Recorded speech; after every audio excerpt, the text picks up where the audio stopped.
Suscríbete a Venganza Perfecta. Ahora, comencemos con esta historia. El aire de la mañana aún conservaba el frío de principios de otoño cuando Diego Hernández salió a su porche delantero, con una taza de café en la mano. 15 años como médico militar de combate le habían enseñado a apreciar momentos tranquilos como estos, del tipo que preceden al caos. Su modesta casa de 2 pisos estaba en el límite de un barrio de clase trabajadora en Monterrey, Nuevo León, donde las casas estaban lo suficientemente cerca como para que conocieras a tus vecinos quisieras o no. Tenía 42 años, era delgado y curtido, con manos que habían recompuesto más cuerpos destrozados de los que quería contar. El tipo de manos que se movían con precisión ya fuera canalizando una vía bajo fuego en zonas de conflicto o ayudando a su esposa Cristina a cuidar su pequeño huerto. Diversas misiones en las zonas más peligrosas del país y años en hospitales de zona militar habían dejado su huella. No en forma de trauma, sino en una competencia silenciosa que irradiaba de él. «Papá, vas a llegar tarde», llamó Mariana desde adentro, su voz con ese tono particular de exasperación que solo una hija de 17 años puede perfeccionar. Apareció en la puerta, con la mochila colgada de un hombro y el cabello oscuro recogido en una coleta. Tenía los ojos de Cristina y la barbilla obstinada de él, y estaba comenzando su último año de preparatoria con las solicitudes universitarias acechando. «Siempre llego a tiempo», dijo Diego, dando un último sorbo al café. «Tú simplemente siempre llegas temprano». Ella puso los ojos en blanco pero sonrió. Detrás de ella, Jimena, de 14 años, bajó las escaleras saltando. Pura energía y caos, casi tropezando con el perro de la familia por la prisa. «No podemos llegar tarde la primera semana», anunció Jimena, aunque en realidad era jueves. Cristina apareció, ya con su uniforme de enfermera, y besó a Diego en la mejilla. «Tengo el turno de noche hoy. Hay pollo en la nevera para la cena». «Yo me encargo», dijo Diego. Ahora trabajaba como instructor civil de emergencias médicas, capacitando a paramédicos y técnicos en urgencias médicas en el Centro Médico Regional. El sueldo no era el de los militares, pero el horario era mejor y mantenía sus habilidades afiladas. También aceptaba turnos en la clínica de urgencias local los fines de semana, no porque necesitaran el dinero desesperadamente, sino porque parecía que no podía dejar de ser lo que era. Mientras las chicas subían al sedán de Cristina, Diego notó a Valente Esparza en la casa de al lado, de pie en su porche con los brazos cruzados. La casa de los Esparza era un reflejo de la suya, pero mientras los Hernández mantenían su césped cuidado y la pintura fresca, la casa de los Esparza mostraba años de descuido. Valente estaba a finales de sus 50, de cuello grueso y rostro enrojecido, el tipo de hombre que llevaba la ira como una segunda piel. «Hernández», gruñó Valente, no era un saludo ni un reconocimiento, solo escupió su nombre como una acusación. Diego asintió una vez, neutral. Nunca habían sido amigos, pero hubo un tiempo en que al menos eran civiles. Eso cambió hace unos 2 años cuando Diego llamó a la policía tras presenciar cómo Valente, borracho, empujaba a su esposa dentro de la casa. Los cargos no prosperaron, pero el resentimiento sí. Los 4 hijos de Valente aún vivían en casa, todos adultos que rondaban entre los 20 y los 25 años. Teodoro, el mayor de 26, tenía la complexión y el temperamento de su padre. Gregorio y Casimiro tenían 24 y 23 años respectivamente, cortados por el mismo patrón. Bernardo, el más joven de 21, parecía menos rudo, pero Diego había aprendido en combate que los más silenciosos podían ser los más peligrosos. Ninguno tenía un trabajo regular. Iban y venían a horas extrañas, y Diego tenía sus sospechas sobre en que se mantenían ocupados, pero mantenía la cabeza baja y se concentraba en su familia. Había visto suficiente conflicto para toda una vida. Esa filosofía duró hasta el jueves por la noche. Diego estaba calificando trabajos en la mesa de la cocina cuando su teléfono vibró. El nombre de Cristina parpadeó en la pantalla. «Hola, salgo del trabajo en 10. «Mamá». «Mamá». La voz de Jimena se escuchó aterrorizada al fondo. Diego, la voz de Cristina se volvió cortante. Profesional, el tono que usaba en situaciones de trauma. «Mariana está herida. Estamos en la casa. Tienes que venir ahora mismo». Él ya se estaba moviendo antes de que ella terminara, agarrando sus llaves y su maletín médico, el que siempre mantenía abastecido por hábito del servicio. Su camioneta rugió y recorrió en 8 minutos el trayecto que normalmente tomaba 15. Su mente barajaba posibilidades, obligándose a mantener la calma. La camioneta de los chicos Esparza estaba estacionada en ángulo en su entrada. La música retumbaba desde el interior de la casa. La mandíbula de Diego se tensó al detenerse.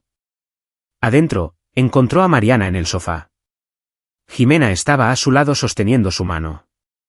Cristina hablaba por teléfono con alguien, su rostro estaba pálido. Cuando Diego vio el rostro de su hija, algo frío y antiguo se activó en el fondo de su mente. Su ojo izquierdo estaba tan hinchado que estaba casi cerrado, ya tornándose morado. Tenía el labio partido y sangre seca en la comisura. Se estaban formando hematomas con forma de dedos en la parte superior de sus brazos, marcas defensivas. Su camisa estaba rasgada en el cuello. Cariño, dijo él suavemente, arrodillándose a su lado, entrando automáticamente en modo de evaluación, incluso mientras la rabia crecía como presión tras sus costillas. ¿Puedes decirme que te duele? Papá, susurró ella, y luego rompió a llorar. Cristina terminó su llamada. Hablé con la policía. Están enviando a alguien. Jimena habló, con voz temblorosa. Yo lo vi. Vi lo que pasó. Diego miró a su hija menor y ella se estremeció ante lo que vio en sus ojos. Él se obligó a respirar, a suavizarse. Cuéntame. Mariana estaba recogiendo el correo. Los 4 estaban afuera trabajando en esa camioneta. Teodoro le dijo algo asqueroso. Ella le dijo que se callara. Él la siguió hasta nuestro porche. La voz de Jimena se quebró. Él la agarró del brazo. Ella se soltó. Entonces todos se acercaron. Se reían mientras ellos. Mariana sollozó más fuerte. Cristina la estrechó. ¿Ellos? Diego no pudo terminar la pregunta. La empujaron, dijo Jimena, la insultaron, la golpearon. Teodoro le dio una bofetada fuerte. Gregorio la tiró al suelo. Yo empecé a gritar y corrí a buscar a mamá. Y ellos simplemente se rieron y volvieron a su casa. Diego se levantó lentamente. A través de la ventana delantera, podía ver la casa de los Esparza. Luces encendidas, sombras moviéndose dentro. ¿A dónde vas?, preguntó Cristina, pero ella lo sabía. A hablar con Valente. Diego, espera a la policía. Voy a hablar, dijo él, y lo decía en serio. Había pasado 15 años aprendiendo control, aprendiendo cuándo actuar y cuándo esperar. Pero también era el padre de su hija. Cruzó los 2 jardines. La música del interior era más fuerte, un corrido agresivo sobre violencia. Llamó una vez con fuerza. Valente abrió la puerta, cerveza en mano. Detrás de él, los 4 hermanos holgazaneaban en la sala viendo la televisión. Cuando Teodoro vio a Diego, sonrió, una sonrisa lenta y desagradable. Tus hijos acaban de agredir a mi hija, dijo Diego, con voz nivelada. Valente eructó. Probablemente se lo buscó, vistiéndose como se viste. La parte fría en la mente de Diego tomó nota de esa respuesta. La archivó. Te doy una oportunidad de hacer lo correcto, continuó Diego. Haz que salgan y se disculpen. Que asuman su responsabilidad antes de que llegue la policía. Valente sollozó una carcajada húmeda y flemática. ¿Tú nos vas a obligar, soldadito? Ya no estás en tu cuartel. Esta es mi propiedad y mis hijos no se disculpan con perras mentirosas. Detrás de él, los hermanos se rieron. Diego miró más allá de Valente, encontrándose con los ojos de cada hijo por turno. Teodoro seguía sonriendo. Gregorio estaba rojo, acelerado. Casimiro parecía nervioso pero desafiante. Bernardo observaba en silencio desde atrás, con el rostro inexpresivo. Entonces dejaremos que la ley se encargue, dijo Diego y se dio la vuelta. Eso es. Vete, le gritó Teodoro. Igual que te irás cuando no pase nada. ¿Crees que a los polis les importa que una niñita reciba lo que se merece? Diego siguió caminando, pero sus manos temblaban. Y no era de miedo. La policía llegó 20 minutos después. 2 oficiales, ambos jóvenes, uno apenas parecía tener edad para afeitarse. Tomaron declaraciones, fotografiaron las lesiones de Mariana, llamaron a la puerta de los Esparza. Valente respondió, ya lo suficientemente sobrio como para tener cuidado, y llamó a su abogado. Todos los chicos afirmaron que habían estado adentro toda la noche, que no habían tocado a nadie, y que si Mariana Hernández tenía heridas, debió habérselas hecho en otro lugar. El testimonio de Jimena como testigo ayudó, pero el oficial principal, un hombre llamado Morales, se disculpó cuando apartó a Diego.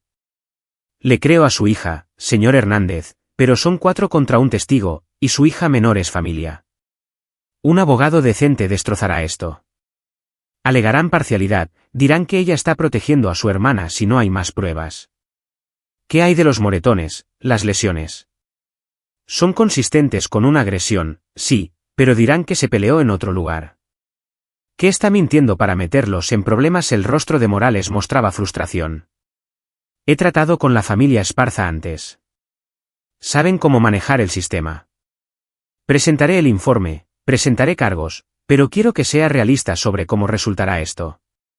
Después de que se fueron, Diego se sentó con Cristina y las niñas. Mariana lloró hasta que no le quedaron lágrimas.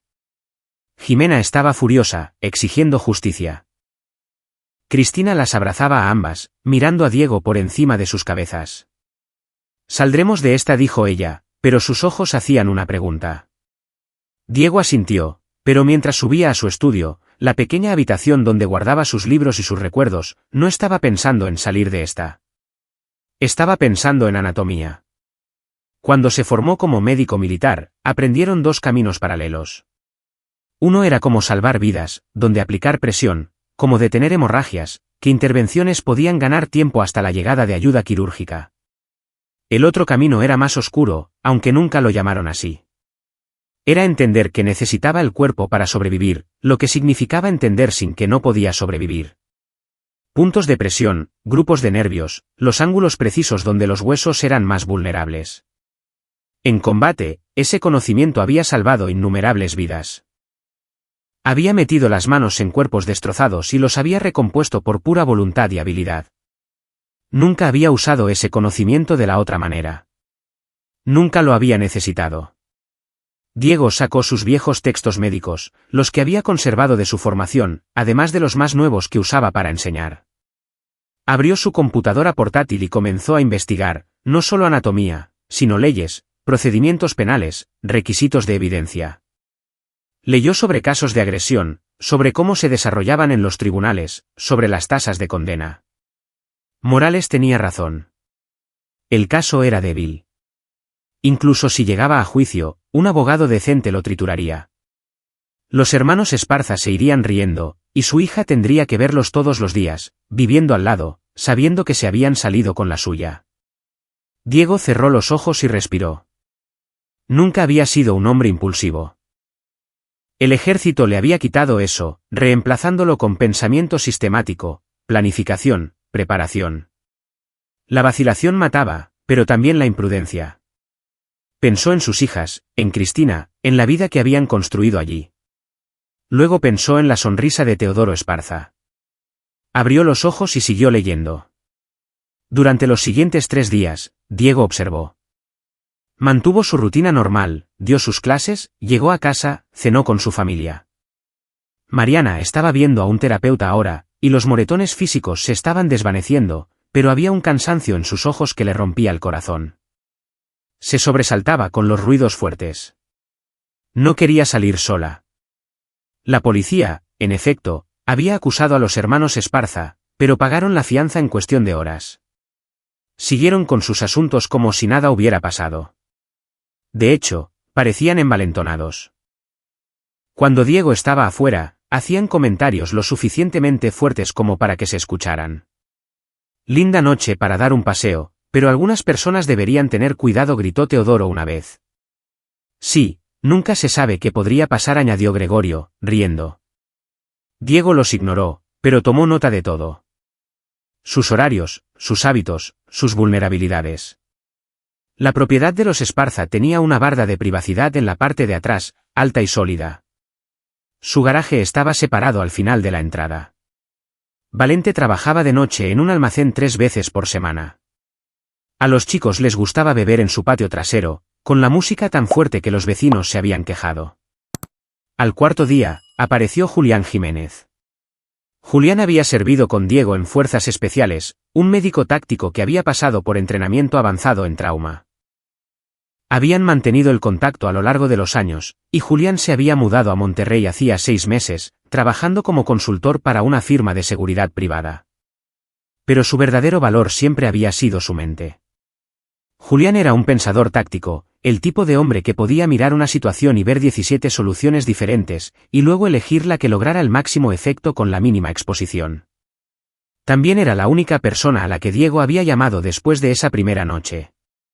Se reunieron en una cafetería del centro, lejos del vecindario. Julián escuchó mientras Diego explicaba todo, su expresión no cambió nunca. «¿Estás pensando en hacer algo?», dijo Julián cuando Diego terminó.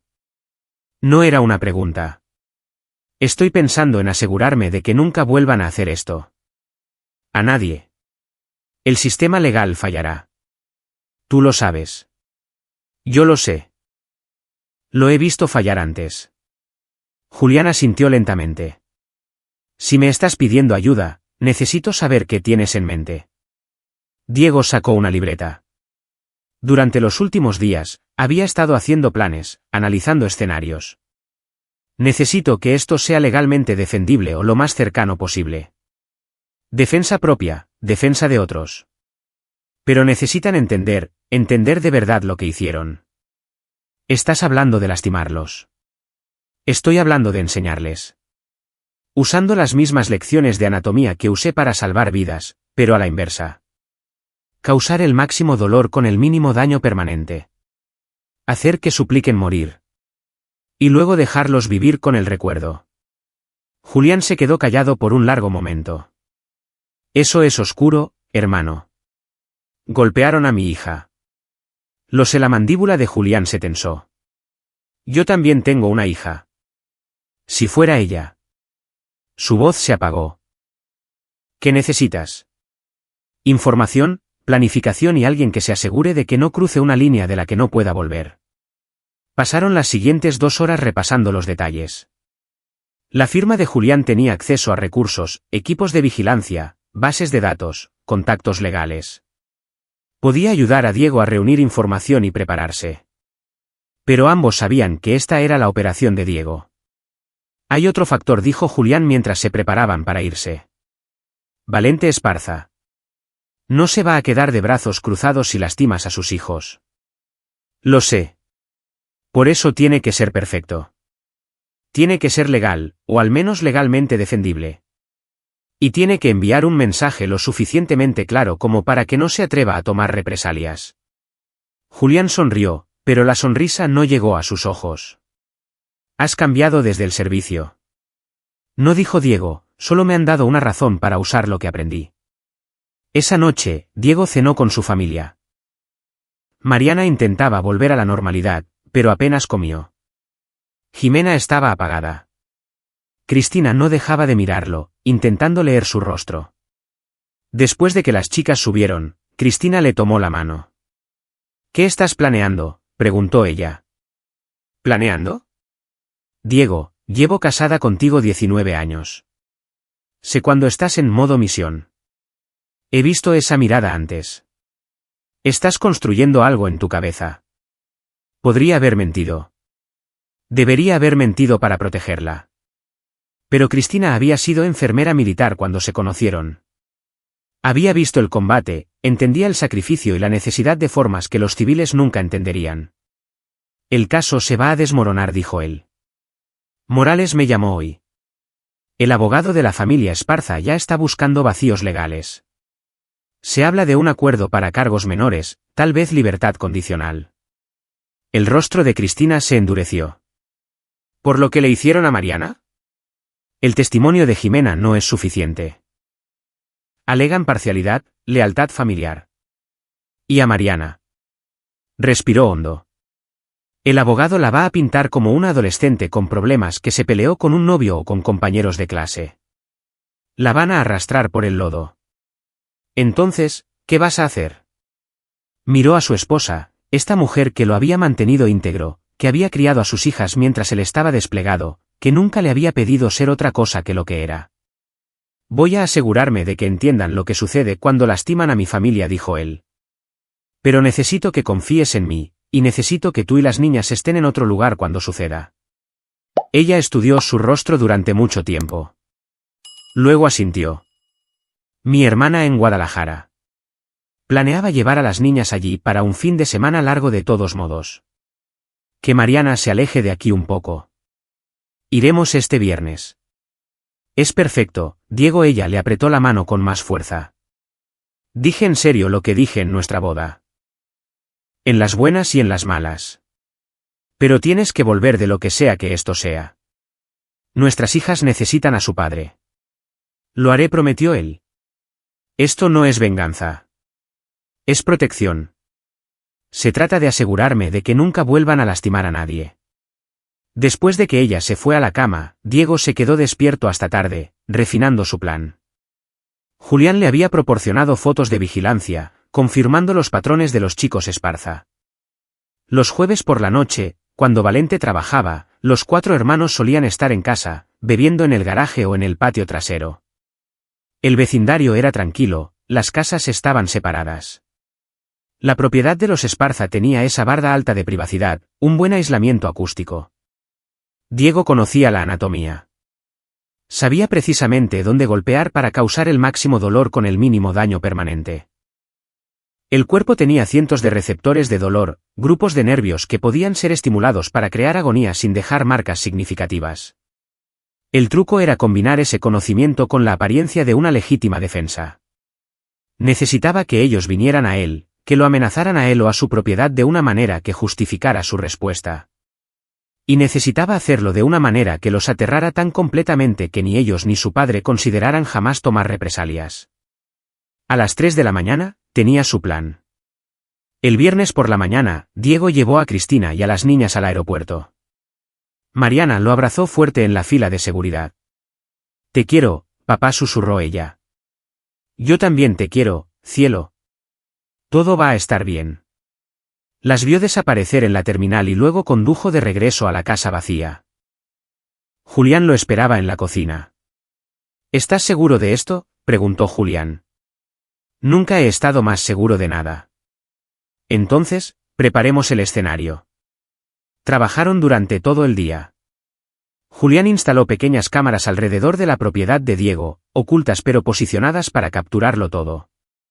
También configuró un sistema en el estudio de Diego que grabaría y respaldaría todas las imágenes automáticamente, subiéndolas a un servidor seguro en la nube en tiempo real.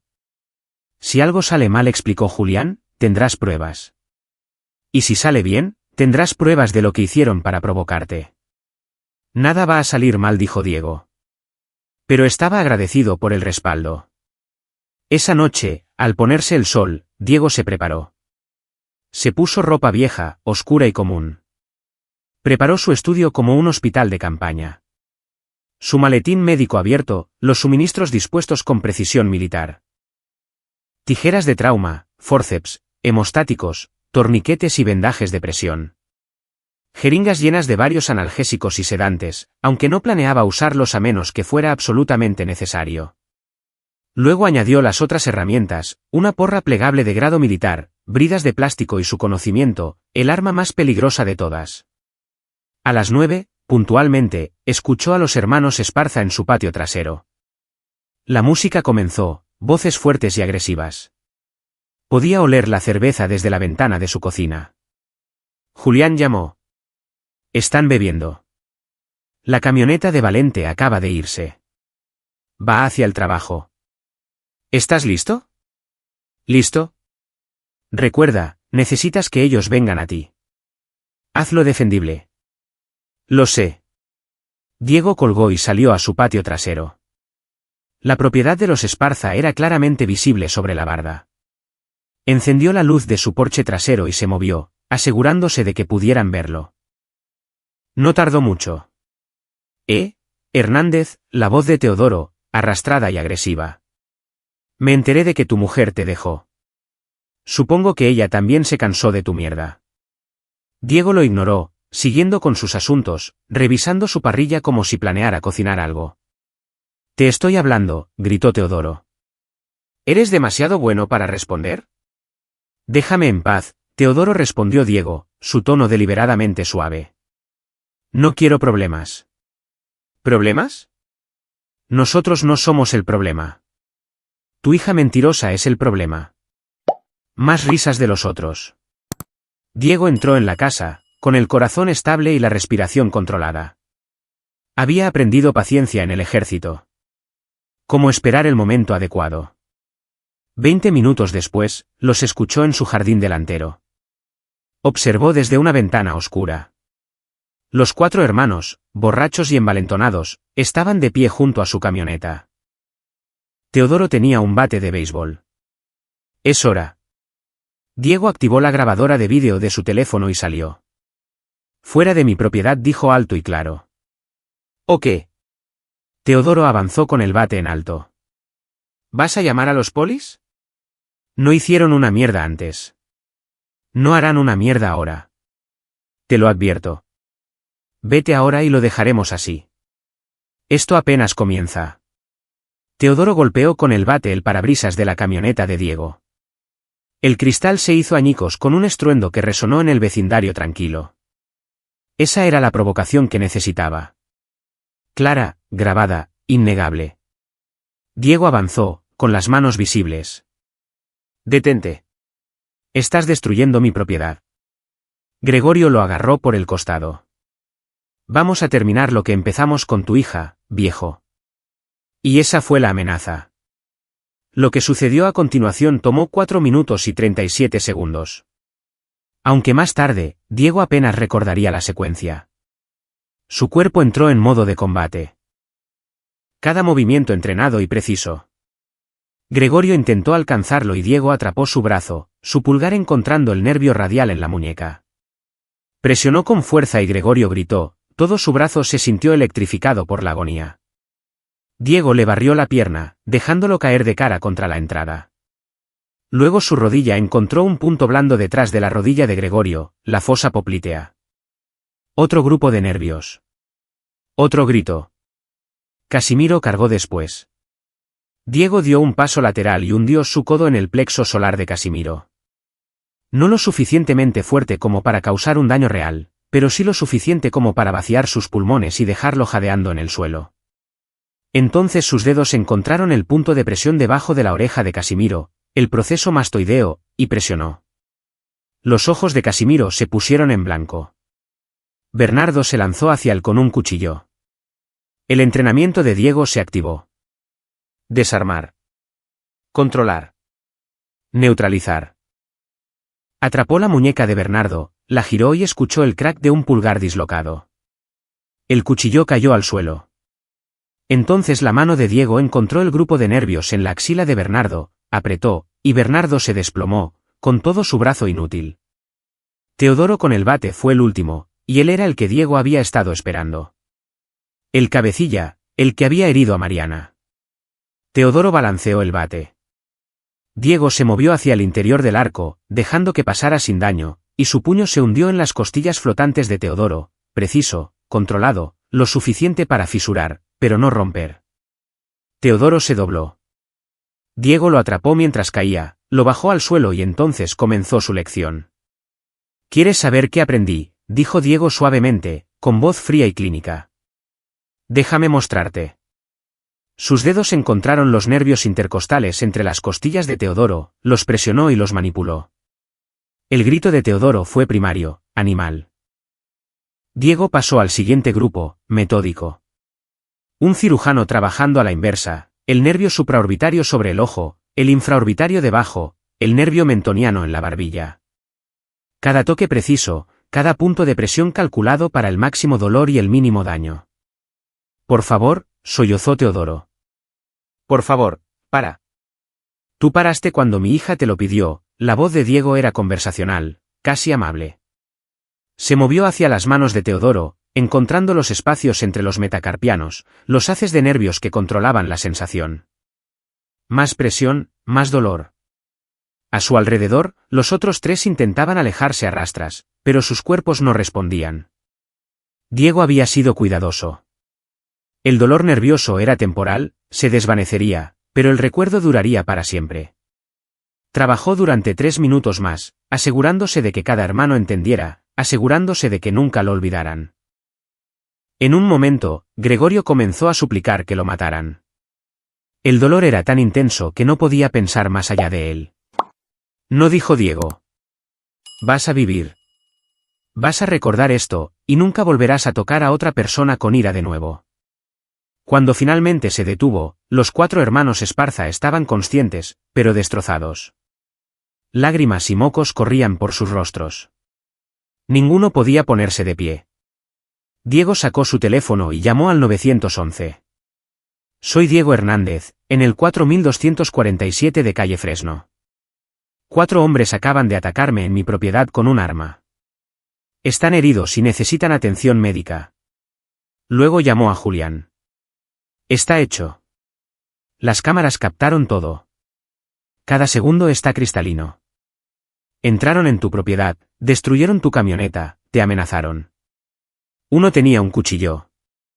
Te defendiste. Todo está documentado. Bien. La ambulancia llegó en 23 minutos. Para entonces, Diego estaba sentado en los escalones de su porche, con las manos visibles, esperando con calma. Los paramédicos, 2 de los cuales él mismo había entrenado, miraron la escena con confusión, 4 hombres adultos, todos llorando, todos incapaces de ponerse de pie, pero sin lesiones graves evidentes más allá de algunos moretones y un pulgar dislocado. ¿Qué pasó?, preguntó el paramédico principal. Me atacaron, dijo Diego simplemente. Me defendí. La policía llegó minutos después. Morales estaba entre ellos y sus ojos se abrieron de par en par al ver la escena. Señor Hernández. Entraron en mi propiedad, rompieron mi parabrisas con un bate, me amenazaron. Uno tenía un cuchillo. Tengo evidencia en vídeo. Me defendí usando la fuerza mínima necesaria.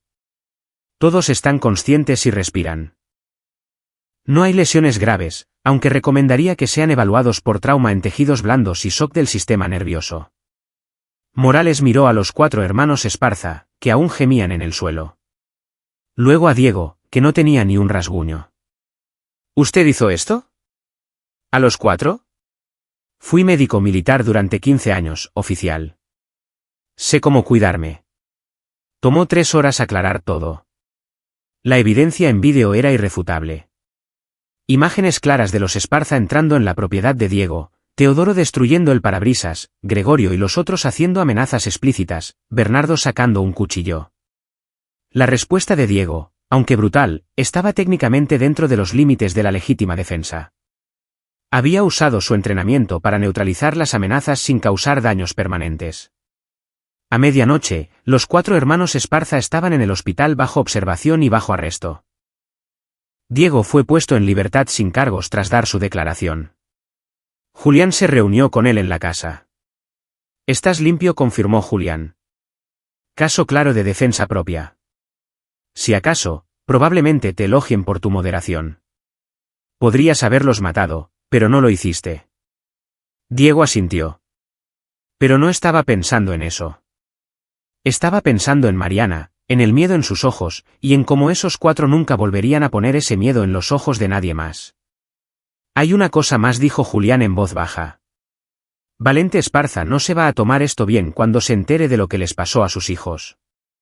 Lo sé, dijo Diego. Cuento con ello. A la mañana siguiente, Diego estaba bebiendo café en su porche cuando la camioneta de Valente rugió al entrar en la entrada de al lado. El hombre mayor bajó, con el rostro rojo de furia, y se acercó marchando. ¿Qué les hiciste a mis hijos?, rugió. Diego dejó su café. Me atacaron. Me defendí. La policía tiene todas las pruebas. Tus hijos enfrentan cargos por agresión, destrucción de propiedad y agresión con un arma mortal. Tendrán suerte si solo reciben libertad condicional. Mierda. Están en el hospital. Ni siquiera pueden caminar. Trauma del sistema nervioso, dijo Diego con calma. Es temporal. Se recuperarán por completo en unos días. Me aseguré de eso porque, a diferencia de ellos, sé exactamente cuánto daño causar sin cruzar la línea hacia una lesión permanente. Valente apretó los puños. Vas a pagar por esto. Diego se levantó lentamente y algo en su postura hizo que Valente diera un paso atrás. No, Valente, todos ustedes van a pagar. Tus hijos van a ser procesados. Mi abogada está presentando demandas civiles por las lesiones y el trauma de mi hija, por el daño a mi propiedad y por angustia emocional. Entre honorarios legales y acuerdos, quedarás en la ruina. Y cada vez que pienses en tomar venganza, vas a recordar que pude haber matado a tus hijos anoche. Pude haber terminado con ellos y haberlo llamado defensa propia. Y habría estado legalmente justificado. Pero no lo hice porque quería que vivieran con lo que hicieron. Quería que recordaran cada día que hay consecuencias. Se acercó más, bajando la voz a un susurro. Y si tú o tus hijos vuelven a acercarse a mi familia, si tan solo veo que los miras, no me detendré en el dolor. Acabaré contigo, con todos ustedes, y lo haré tan limpia y precisamente que nadie cuestionará jamás si fue justificado. ¿Me entiendes? El rostro de Valente había pasado del rojo al pálido. Miró a Diego y vio algo que lo aterrorizó más que una amenaza. Vio certeza absoluta. Este no era un hombre haciendo promesas vacías. Era alguien que había calculado exactamente lo que podía hacer y estaba preparado para hacerlo. Nos mudamos, dijo Valente finalmente, con voz temblorosa. Nos largamos de este barrio, lejos de ti y de tu familia. Buena idea, dijo Diego. Te recomiendo Cancún. He oído que el clima es agradable en esta época del año. Valente se dio la vuelta y prácticamente corrió de regreso a su casa. Julián, que había estado observando desde adentro, salió al porche.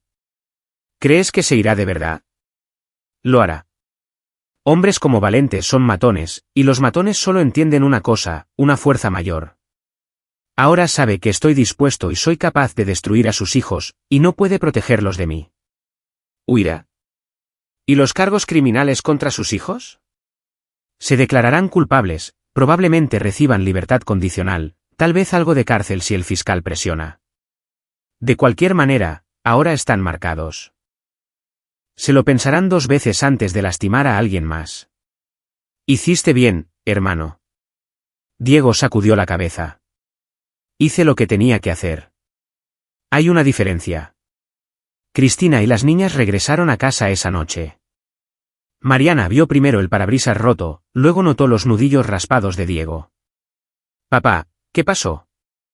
Él se lo contó todo con el brazo de Cristina alrededor de su cintura. Cuando terminó, Mariana estaba llorando de nuevo, pero esta vez era diferente. Me protegiste, susurró ella. Siempre, dijo él. Siempre. Esa noche, mientras Diego yacía en la cama junto a Cristina, pensó en lo que había hecho.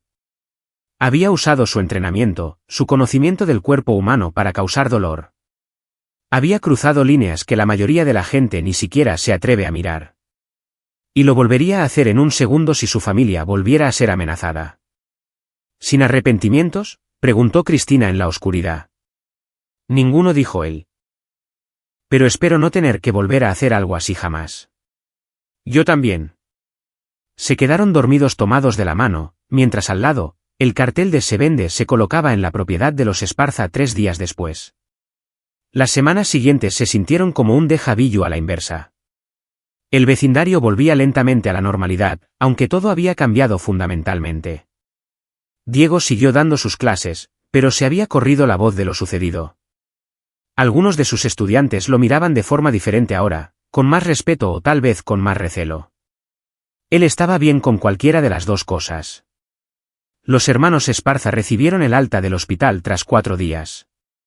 Los médicos no pudieron encontrar nada definitivamente malo en ellos.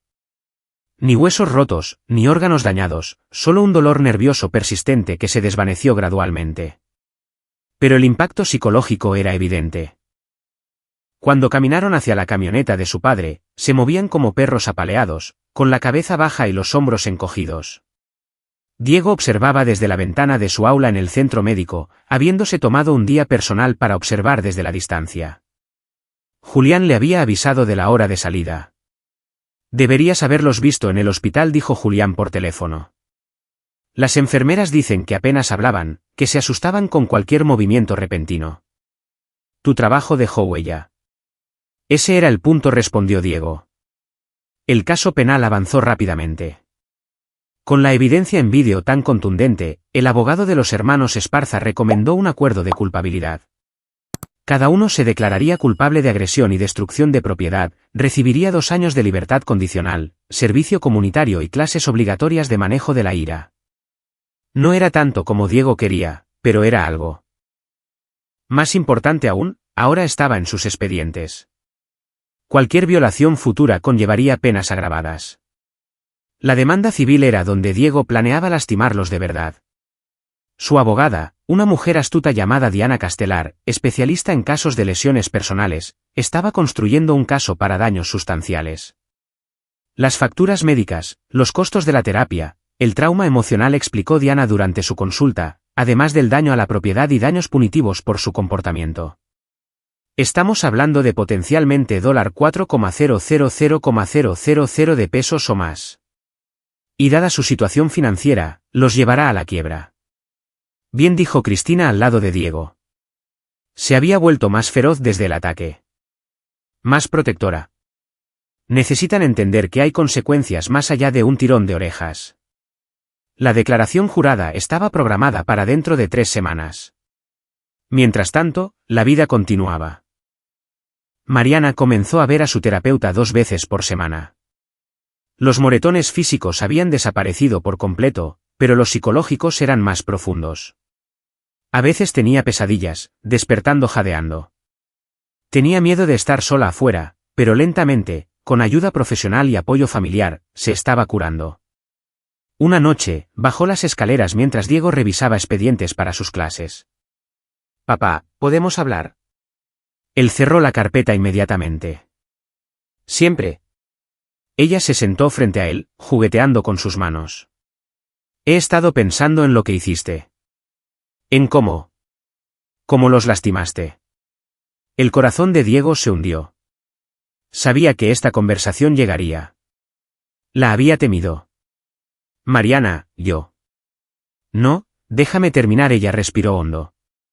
«Una parte de mí siente que debería estar molesta, que la violencia no es la respuesta, que debería haber habido otra manera. Eso es lo que mi terapeuta sigue sugiriendo.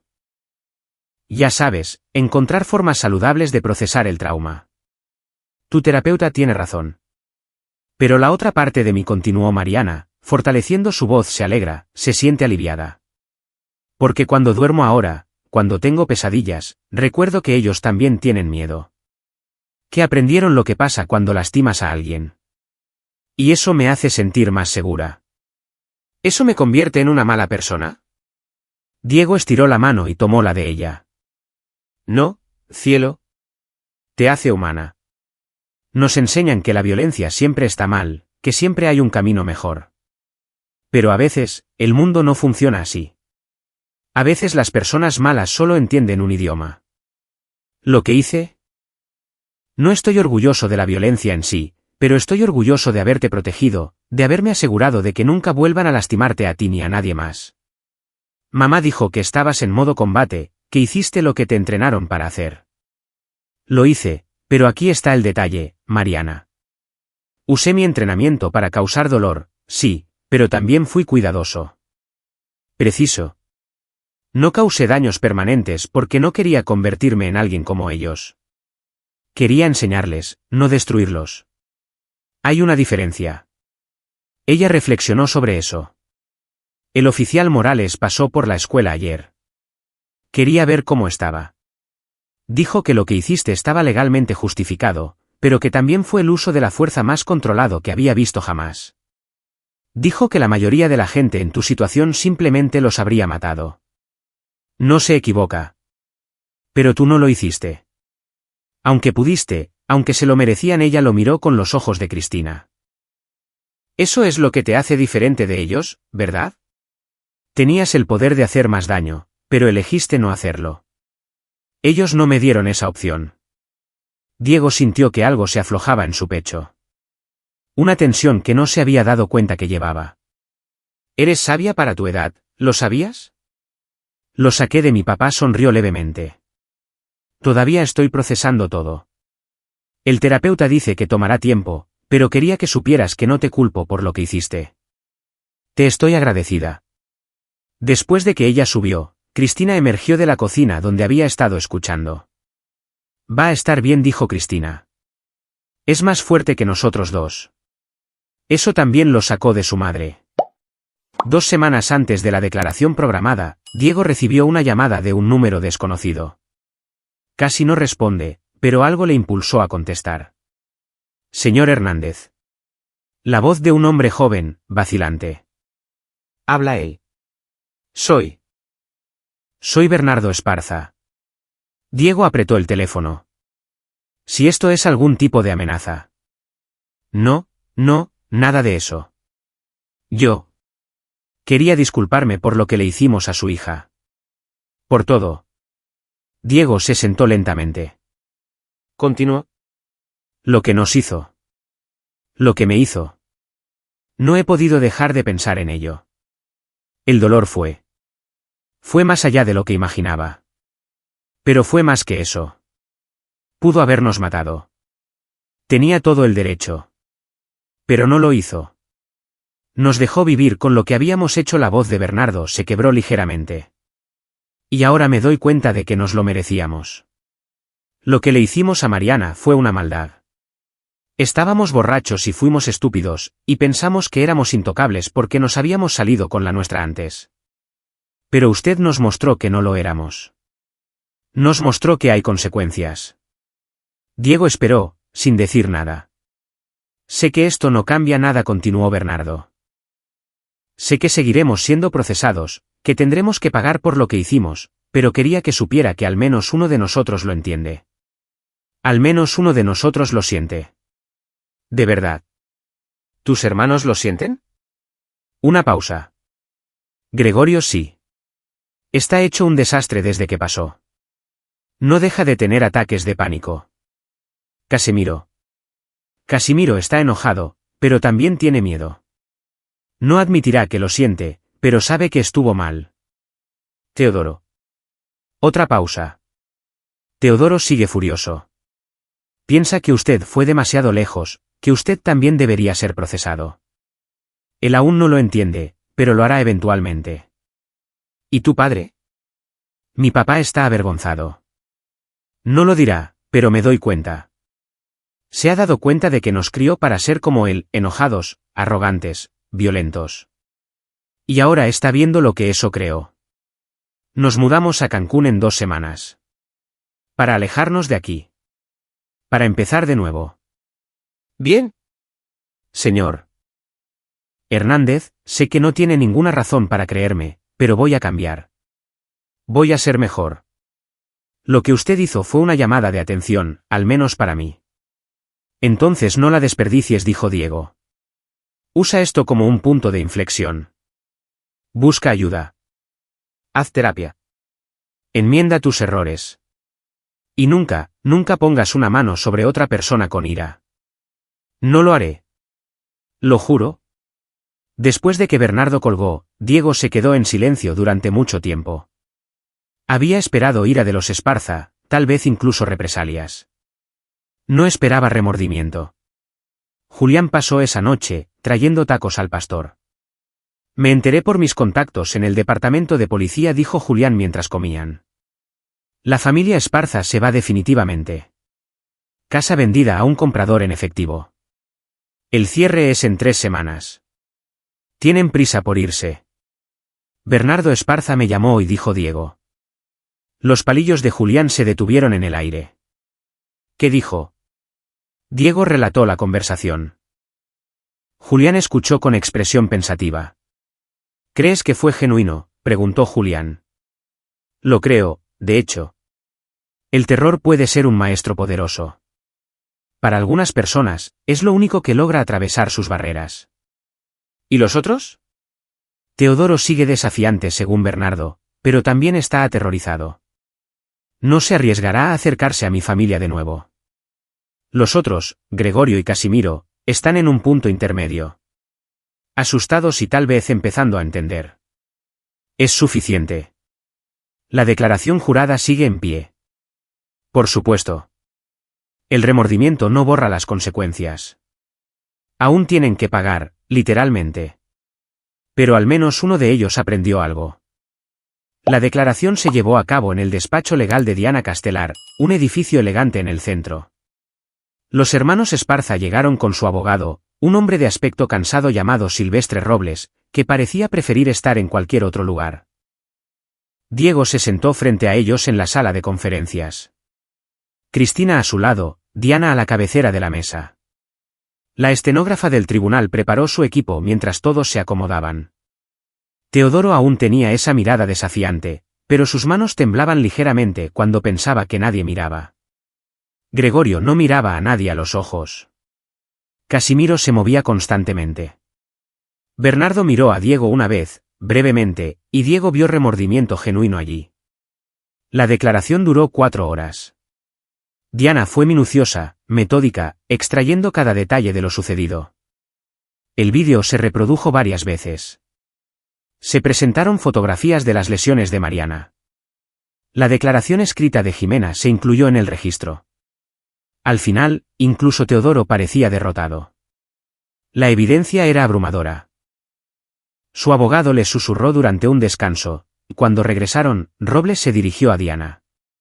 Mis clientes quisieran discutir un acuerdo. Escucho, dijo Diana. El acuerdo final fue por $3,500,000 de pesos pagaderos en 10 años. Efectivamente dejaría en la ruina a la familia Esparza, especialmente sumado a sus gastos legales y el costo de la mudanza, pero era una forma de justicia. Mientras se iban, Bernardo se acercó a Diego en el pasillo.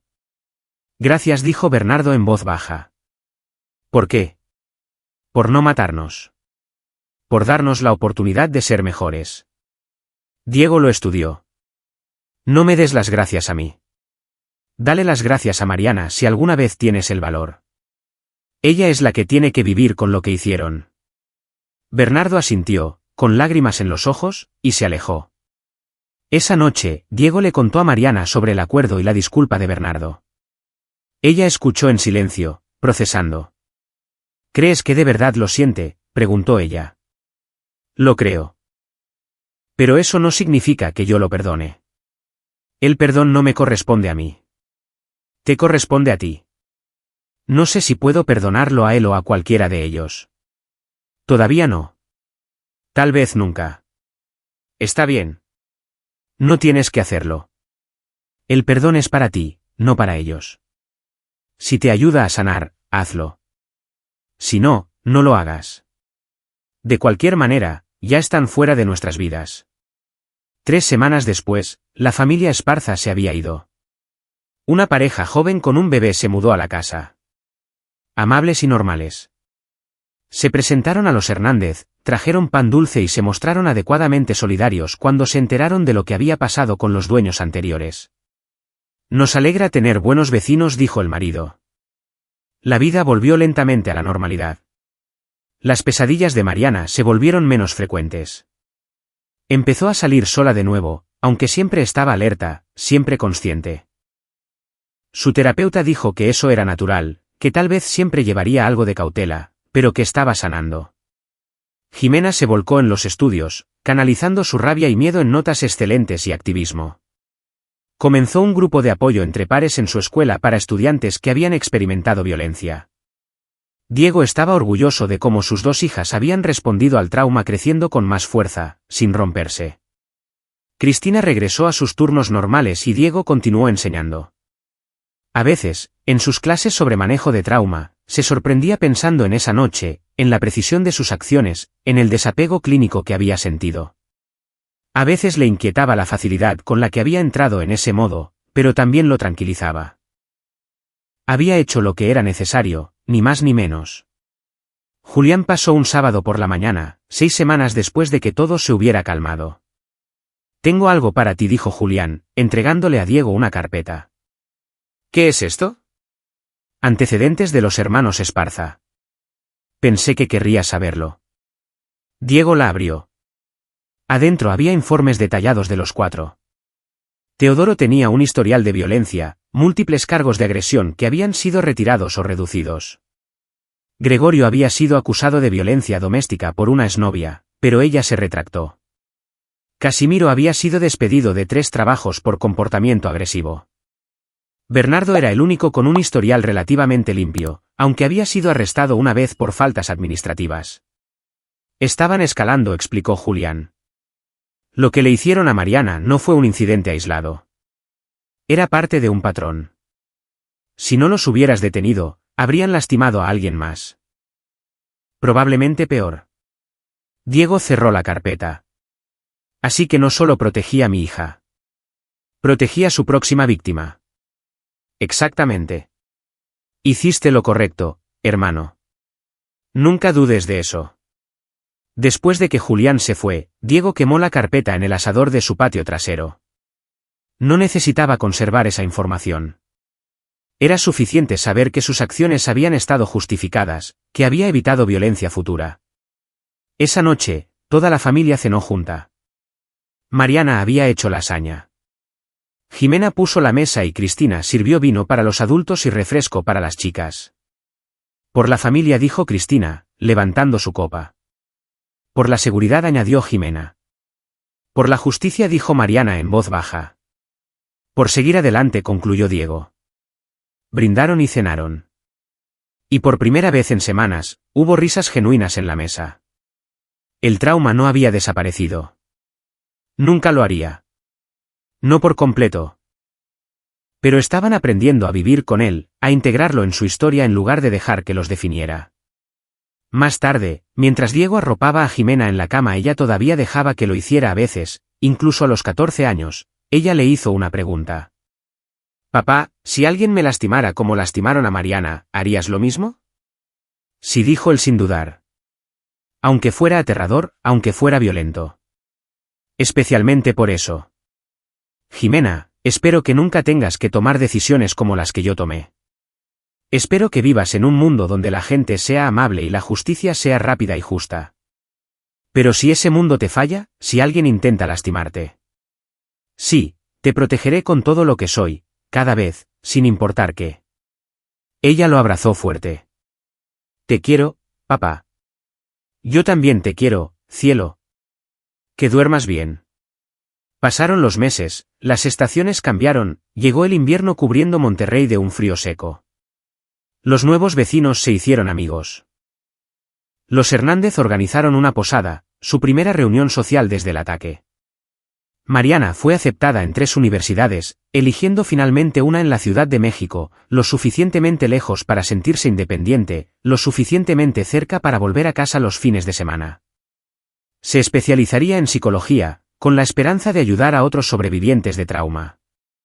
Jimena continuó su trabajo de activismo, llegando incluso a testificar en una reunión del Consejo Municipal sobre la necesidad de mejores servicios de apoyo a las víctimas. Cristina fue ascendida a jefa de piso, más responsabilidad, pero también más satisfacción. Y Diego siguió enseñando, siguió formando a la próxima generación de médicos y paramédicos. Pero también empezó a hacer algo nuevo. Comenzó a ofrecer clases gratuitas de defensa personal los fines de semana, enseñando a la gente a protegerse. Las clases eran populares, especialmente entre las mujeres. Les enseñaba los mismos principios que había usado esa noche: precisión sobre poder, control sobre el caos y, siempre, conocer tus propios límites. Un día, mientras recogía después de una clase, una mujer joven se le acercó. Parecía nerviosa. Señor Hernández. Soy Beatriz Mejía. Yo. Fui agredida el año pasado. El tipo se salió con la suya. Los cargos fueron retirados. Pero oí lo que usted hizo, cómo protegió a su hija, y quería aprender. Quería ser capaz de protegerme a mí misma. Diego la miró, vio la determinación en sus ojos, la firmeza de su mandíbula, y vio a su hija. Vio a cada persona que había sido victimizada y a la que le habían dicho que no podía hacer nada. Bienvenida a la clase, dijo él. Asegurémonos de que nunca vuelvas a estar indefensa. Un año después de aquella noche, Diego se sentó en su porche con Cristina, viendo la puesta de sol. El vecindario estaba tranquilo, en paz. Adentro, ambas hijas estaban en casa por las vacaciones, riéndose por algún vídeo en el teléfono de Jimena. ¿Algún arrepentimiento?, preguntó Cristina, la misma pregunta que había hecho la primera noche. Diego lo pensó. En los hermanos Esparza, donde quiera que estuvieran ahora. En el dolor que había causado. En la línea que cruzó y que nunca podría volver atrás. Ninguno dijo finalmente. Hice lo que tenía que hacer. Lo que cualquier padre haría para proteger a sus hijos. La única diferencia es que yo tenía el entrenamiento para hacerlo de manera efectiva. Cambiaste algo esa noche, dijo Cristina. No solo para nosotros, sino para otros.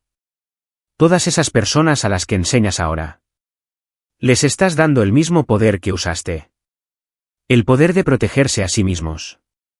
Es el único uso bueno para lo que aprendí, dijo Diego. En combate, salvé vidas. Esa noche, protegí a mi familia. Ahora ayudo a otros a hacer lo mismo. Ese es el legado que quiero dejar. Se quedaron en un silencio cómodo mientras el sol se hundía bajo el horizonte, pintando el cielo en tonos naranja y rojo. Adentro, las risas de sus hijas resonaban. El sonido de la curación, de la resiliencia, de una familia que había enfrentado la oscuridad y emergido más fuerte. Diego tomó la mano de Cristina y vieron salir las estrellas una a una. Había sido médico militar por 15 años. Había salvado cientos de vidas usando su conocimiento de la anatomía, de la fragilidad y fuerza del cuerpo humano. Y cuando su hija fue herida, cuando su familia fue amenazada, usó ese mismo conocimiento a la inversa, no para matar, sino para enseñar, para proteger, para asegurar que los que la lastimaron nunca lo olvidaran. La ambulancia había tardado 45 minutos aquella noche. Para entonces, los 4 hermanos Esparza le habían estado suplicando que los dejara morir, que terminara con su dolor. Pero los dejó vivir. Vivir con el recuerdo. Vivir con las consecuencias. Vivir para ser mejores. O al menos para no volver a lastimar a nadie. Y mientras la primera estrella aparecía en el cielo oscurecido, Diego Hernández se sintió en paz con sus elecciones. Había sido un sanador, luego un protector y, finalmente, de forma breve y necesaria, un maestro de una lección oscura. Pero lo más importante es que había sido padre. Y lo haría todo de nuevo si tuviera que hacerlo. Aquí es donde nuestra historia llega a su fin. Comparte tus pensamientos en la sección de comentarios. Gracias por tu valioso tiempo. Si disfrutaste de esta historia, asegúrate de suscribirte a este canal. Eso me ayudaría mucho. Haz clic en el vídeo que ves en pantalla y nos vemos allí.